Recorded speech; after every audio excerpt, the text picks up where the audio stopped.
ایک درزی اپنی چالاکی اور ہوشیاری کی وجہ سے بہت مشہور تھا۔ کچھ لوگ ایک جگہ پر بیٹھ کر اس درزی کی چالاکی کے قصے ایک دوسرے کو بڑھ چڑھ کر سنا رہے تھے۔ وہ کہہ رہے تھے کہ یار وہ درزی تو بڑے کمال کا آدمی ہے، ہم نے آج تک اس طرح کا تیز بندہ کبھی نہیں دیکھا، کوئی کتنا بھی ہوشیار آدمی کیوں نہ ہو وہ درزی کے سامنے بیٹھ کر اپنا کپڑا کٹوائے۔ درزی پھر بھی اپنی چالاکی سے کام لے کر تھوڑا بہت کپڑا چوری کر لیتا ہے اور کسی کو پتہ بھی نہیں چلتا۔ ہر کوئی اپنے تجربے کے مطابق درزی کی چالاکی کے قصے سنا رہے تھے۔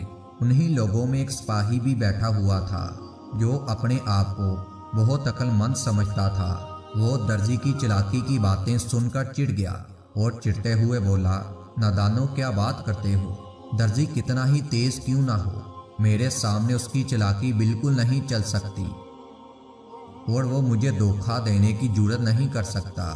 اس کے ساتھ ہی سپاہی نے ترنگ میں آ کر کہا، لو بھائی، اس بات پر شرط لگاتا ہوں کہ میں کل اپنے کوٹ کا کپڑا اس کے پاس لے کر جاؤں گا اور اپنی آنکھوں کے سامنے کٹوائی کرواؤں گا اور اسے کہوں گا کہ میرا کوٹ سی دے، اور میں دیکھوں گا کہ وہ کس طرح میری آنکھوں کے سامنے میرے کوٹ کا کپڑا چڑھاتا ہے۔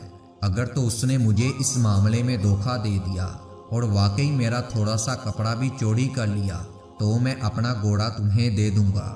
سپاہی خود ہی شرط لگا بیٹھا۔ شرط لگانے کے بعد اگلے دن وہ کوٹ کا کپڑا لے کر درزی کے پاس جا پہنچا۔ کہنے لگا، ٹیلر ماسٹر صاحب، یہ میرے کوٹ کا کپڑا ہے، اس کا کوٹ تیار کرنا ہے، لیکن بات اس طرح ہے کہ کپڑے کی کٹائی اسی وقت میری آنکھوں کے سامنے کرو۔ اور اپنے ذہن میں سوچا کہ اس کی چالاکی اور ہوشیاری دیکھتا ہوں، میں بھی بھلا کسی سے کم ہوں کیا۔ درزی نے کپڑا کاٹنا شروع کر دیا۔ اس کی نظریں درزی کے ہاتھوں پر تھی اور اپنے کوٹ کے کپڑے پر تھی۔ اس نے درزی کو کہا، میں نے تو سنا ہے تم لوگوں کے کپڑے چوری کر لیتے ہو۔ وہ درزی بولا کہ حضور آپ تشریف رکھیں، میں تو بڑا ایماندار ہوں، مجھے ایسا لگتا ہے کہ آپ کے دل میں میرے بارے میں کسی نے غلط فہمی پیدا کر دی ہے۔ میں یہی کام کرتا ہوں، میری ساری عمر اس کام میں گزر گئی ہے، میں حرام نہیں کھاتا۔ آپ تو سپاہی ہیں، آپ تو سب کچھ جانتے ہیں، آپ سے بڑا کوئی عقل مند ہو سکتا ہے کیا؟ اور پھر مجھ سا ناچیز تو آپ کے سامنے اس طرح کی چالاکی دکھانے کی ہرگز جرات نہیں کر سکتا۔ سپاہی درزی کی بات سن کر پھولے نہ سمائے اور اپنے دل میں بڑا خوش ہوا کہ درزی مجھ سے مات کھا گیا۔ باتوں باتوں میں درزی نے سپاہی کو ایک بڑا شاندار لطیفہ سنایا۔ لطیفہ اتنا شاندار تھا کہ سپاہی زور زور سے ہنسنے لگا۔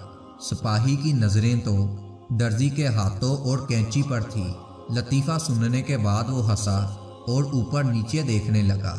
درزی نے اپنی چالاکی دکھاتے ہوئے تھوڑا سا کپڑا کاٹ لیا۔ جیسے ہی سپاہی نے اپنے آپ کو سنبھالا، پھر سے چوکس ہو کر بیٹھ گیا۔ اس کی نظریں پھر سے اپنے کپڑے پر تھی اور درزی کے ہاتھوں پر تھی۔ کہنے لگا، آپ لطیفہ بڑا اچھا سناتے ہو، ایک اور سناؤ۔ درزی نے ایک اور لطیفہ سنایا۔